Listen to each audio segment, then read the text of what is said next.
Hi, I'm Kipp McClurg, one of the pastors here at Vestavia Hills United Methodist Church, and I'm with Sherry Harris, another one of our pastors. And we are so excited to start our new series, and it's called Proceed with Caution. We find ourselves in a world that we've never found ourselves, and it seems like the rules for how to live life change, well, Sherry, really almost with every day. Absolutely. Once we figure out this piece, then we discover this changed over here, or this part of our life was working great, and now suddenly it's quarantined, and that doesn't work. And so we're all trying to figure out how to proceed with caution.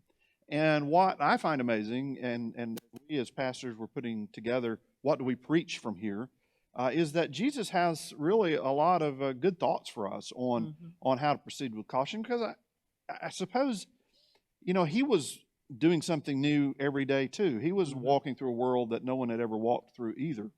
And so our first week, you'll be preaching, and you've developed a Bible study for this. Yes. And the Bible study can be found on this YouTube link. Under the description, there should be another link for a PDF that somebody can just download and follow along. So now your passage is John chapter 6. So tell us a little bit about what happened there. Okay. What's really interesting about my particular scripture is most of us pay no attention to it. It comes right after the feeding of the 5,000. And of course, that's what we focus on. Yeah, I mean, it's a miracle. Sure. And of course, we focus on that. But what's interesting about the two verses following that is it says Jesus took refuge, which I think is a very important word, because when you take refuge, you're running from danger. He took refuge on the mountain because the people were trying to make him king. And that is just fascinating to me. And of course, we know why they wanted to make him king. I mean, first of all, he healed them, and then he fed them, and they were a part of a real miracle. So they wanted a King Jesus who would heal them and feed them and protect them and throw out the hated Romans. And they wanted him to sort of fill a role that he really wasn't ready to fulfill. No. What they were actually doing was separating him from the voice of his Father and the will of his Father, because he knew what he was supposed to do. He was going to be a king. Right. But he was going to be a different kind of king. Now, most of us, and I'm sure Jesus probably faced the same temptation, was, this is my 15 minutes of fame. Oh, yeah. This is my moment. I mean, all the people, they love me. It's a wonderful thing.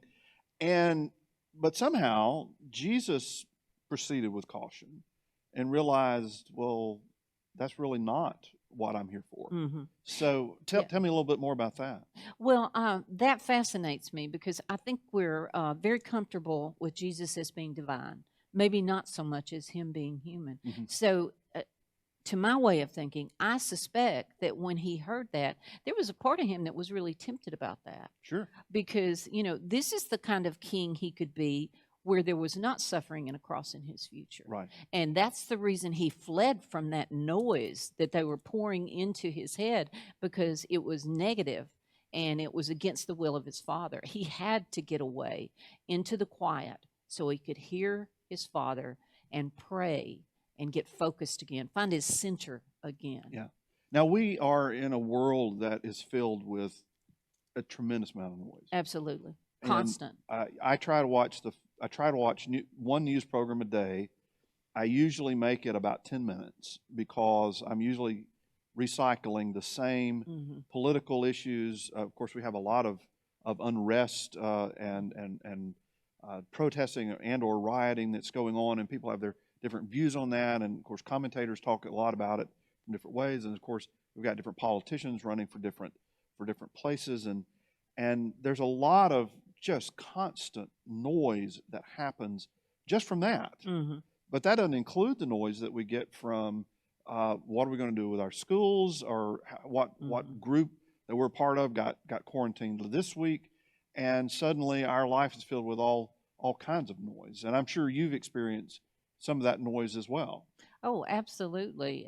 In my work life, it shows up with the fact it's very difficult for us to plan because it's changing constantly. Yeah. You can't hit a moving target. And so we just kind of do the best we can. And that can be frustrating even by itself. For example, I realized noise was just taking my life over in lots of ways. I know one evening a couple of weeks ago, Mike was watching the news on television. My son was doing something on his iPad, same room. I was playing a game on my iPad, and I was having a text conversation with my other son in North Alabama. And I thought, wait a minute, this is not how you wind down. All in the same room. All in the all of same this room, different all worlds. of this noise. Yeah. Now, one thing I have discovered that's been very helpful for me, actually two things. Exercise is very helpful for me because it just takes me out of the house. Mike and I walk. Sometimes we talk, sometimes we don't. But you just see the beauty of nature, and I find that very soothing. But the other thing that I do, and it may sound ridiculous, I no longer will watch the news on television. No, I don't I think just that's won't do ridiculous it at all. because if I do, I don't sleep. I just don't sleep. So what I do is read my news in print.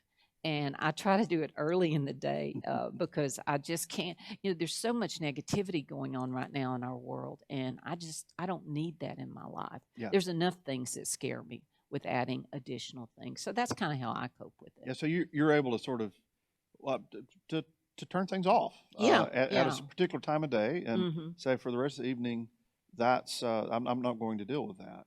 Now that's the time of the evening that I have the most struggle because we're I feel blessed that our offices are open and we're doing a lot of ministry here, not certainly not 100%, but we're doing a lot. And so I enjoy being active and being at work and planning and thinking. And then what used to happen is I would go home in the evenings and I would have 2 or 3 nights a week. We'd either have Wednesday night dinners or a Sunday night a class to teach or a trustee meeting or something of that nature. So usually 3 nights of my week were sort of consumed. And I would say, a year ago, I would say, it's just too much going on. I need a break. Yeah. But suddenly there's very little of that. And so I get to having finished cooking and all of our kids are back home. So it's a big meal every night and we're cooking and cleaning and we get done and it's about 6:30 and I'm thinking, okay, you can't go to a movie. You can't go to a ball game. You can't go to a play. I can't really even go to the mall.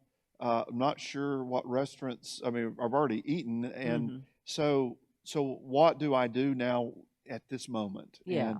And how do I use this time helpfully? And so I'm disconnected, but I'm also kind of trying to find out the most helpful ways to be disconnected. Because it's not so much that Jesus got away. He got away for a purpose. Oh, absolutely, and I think it's very individualist. We have to figure out what works for us. What works for me would not work for you. And it's the same with all of us. We have to figure out what noise is disturbing us, and then we have to figure out how to step away from that particular noise because some of it's good. I want some of it in my life, but especially the negativity. Another thing I'm getting ready to do, and everybody's got a right to their opinion. I believe in that. They do not have a right to put it on social media in a really hateful, hurtful way.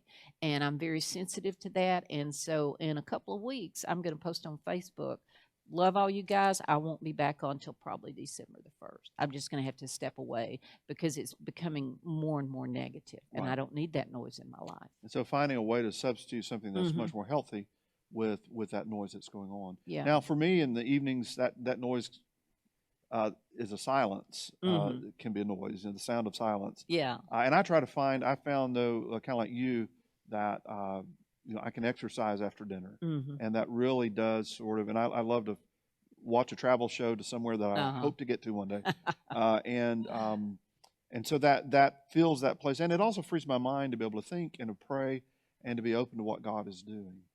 Well, I look forward to hearing your sermon as it comes up this Sunday, and I would encourage everyone to download the study guide and to study together with your small groups or your families if you have opportunity.